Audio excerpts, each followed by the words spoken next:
Donc maintenant, on a tous les ingrédients pour aller au main et créer notre liste chaînée en réitérant à chaque fois la création d'un chaînon, en le remplissant bien sûr, et puis en mettant à jour la tête de la liste chaînée. C'est ce qu'on va faire. Donc on va aller au main. Et bon, c'est un void main.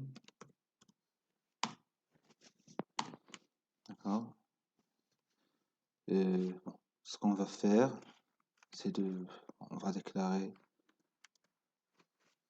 déclarer une liste chaînée qu'on va remplir. On va l'appeler L, d'accord? Et donc, on va utiliser tout simplement la liste push qu'on vient de définir. C'est la base de notre programme. On va insérer dans L. Qu'est-ce qu'on va insérer? On va insérer un élément qu'on va créer. Donc, c'est un nouveau pointeur. Donc, on peut redéfinir, c'est-à-dire reprendre cette définition avec un pointeur P, comme on peut bien sûr se passer de cette redéfinition en ajoutant dans la partie déclaration un étoile P et non pas un P, d'accord? Donc, étoile P, ça c'est un pointeur et ça c'est un pointeur. Par contre, si on fait un P tout court, c'est une erreur qui est courante. Si un P tout court, la variable P elle est considérée comme une liste et non pas comme un étoile liste. Donc il faut faire attention, ici c'est un étoile P. Donc ce qu'on va faire, on va utiliser l'LMNew, on va insérer un élément aléatoire. Donc ce qu'on aura besoin d'une variable K. D'accord. Cette variable K, c'est la variable qu'on va insérer, le V qu'on a vu, si vous voulez, c'est le V. On peut la mettre V. C'est le V qu'on a vu tout à l'heure pour insérer dans le chaînon. Donc ça va être une variable aléatoire via la fonction rand. Et puisque on veut que le rand soit entre 0 et 99, on va mettre ici modulo 100. Voilà. Donc maintenant, on peut appeler l'LMNew.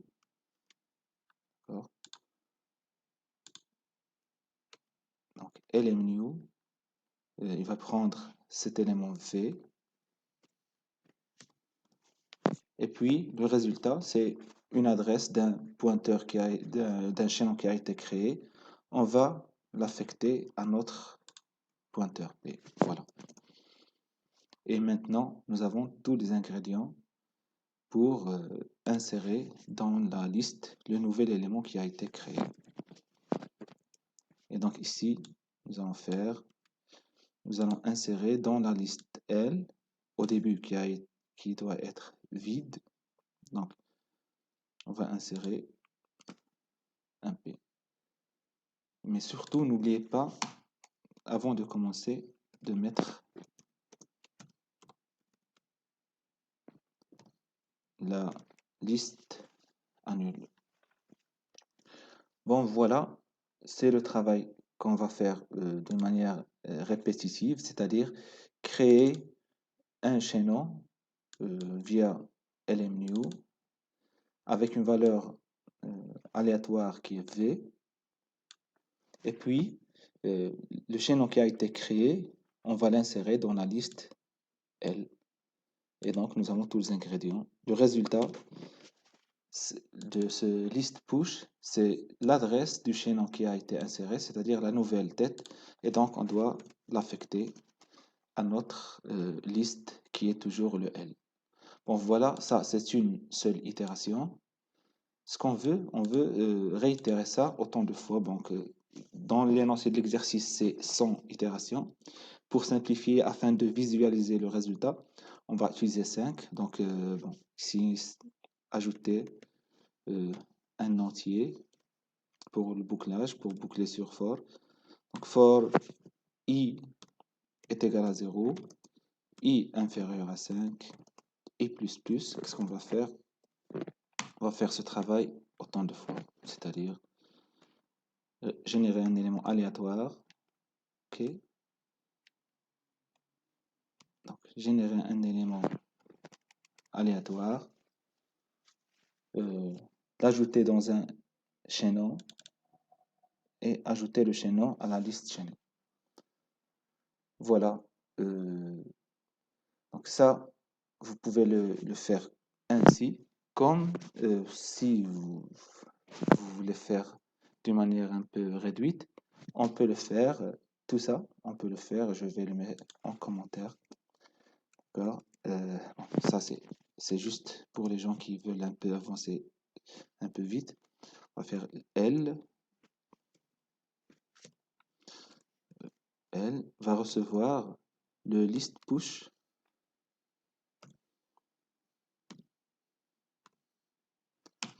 Donc le list push de quoi? Du LMNew, c'est-à-dire d'un chaînon qui va être créé avec la valeur qui va être insérée au chaînon, c'est un rand 100.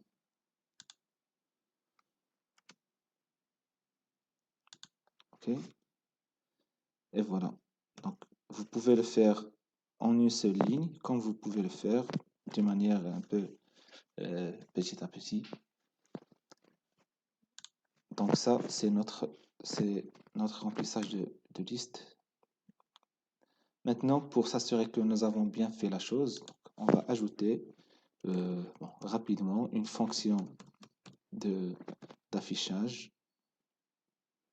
On va l'appeler afficher liste.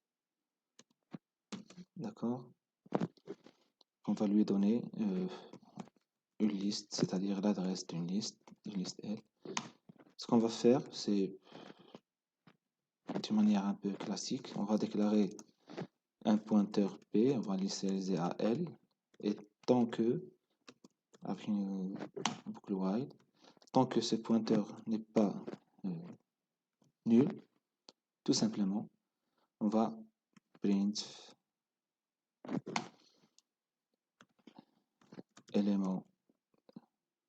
Donc ici, on peut ajouter, si vous voulez, un entier, élément, le IM élément, c'est la valeur telle. Donc ici, on peut à la rigueur ici déclarer un int i initialisé à 0 et donc ça va être ici un i et ce qu'on va afficher c'est le pval tout simplement pval. Une fois qu'on a terminé, partie mise à jour, le i doit être mis à jour ainsi que le p aussi doit être mis à jour, c'est-à-dire le p va pointer sur le p suivant. Donc ici pour l'affichage, on va créer un pointeur pour affichage. On va l'appeler un P comme print. D'accord? Donc, ce qui va arriver, c'est que le P, en premier lieu, va pointer ici.